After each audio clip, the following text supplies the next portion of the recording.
Oh, ow, ow, ow. Wow, something bite me?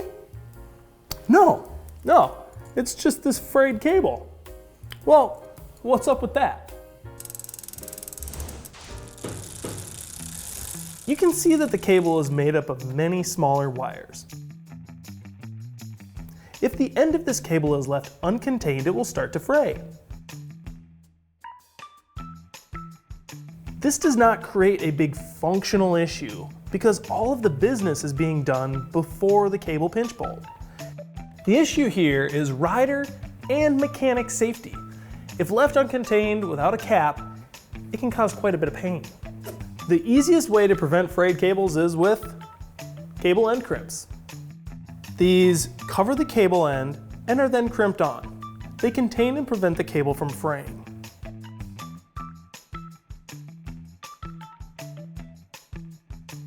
End crimps, they're easy to find, and often they come in a multitude of different colors. They will typically come in two sizes, shift or break.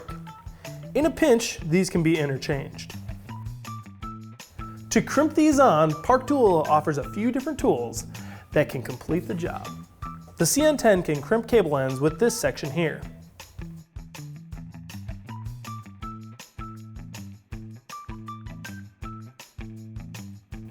The NP6 can crimp them here.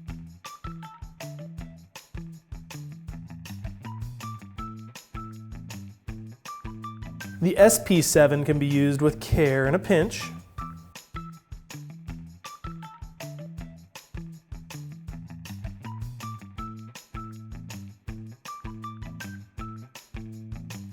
But the Mac Daddy of them all is the EP1. It allows two different crimp orientations as well as access to very tight areas. But what if you don't have any cable crimps on hand and you need one? Well, here are some other options that you may have laying around. You can use a small section of heat shrink tubing.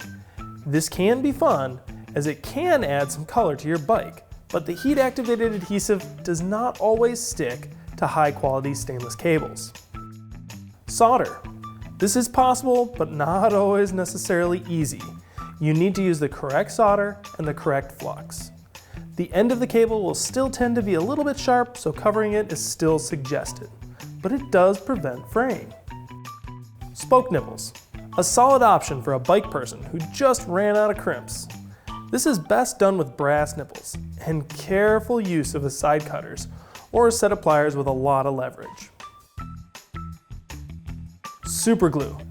Like an open wound, you can super glue your cable end and it will hold together. It just won't look pretty. But what about our frayed cable? Well, we've got an end crimp and we've got the right tool for the job, the EP1. But it's so frayed, it's difficult to get the end crimp on. We can try to rewind the cable, but it's often too far gone. When this is the case, it's best to cut the cable shorter to create a less frayed section, and then install the cable crimp.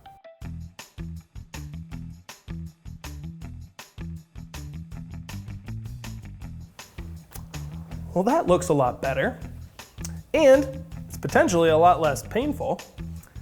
And I hope you found this video to be informative, or at the very least entertaining, and I hope to see you next time on Tech Tuesday.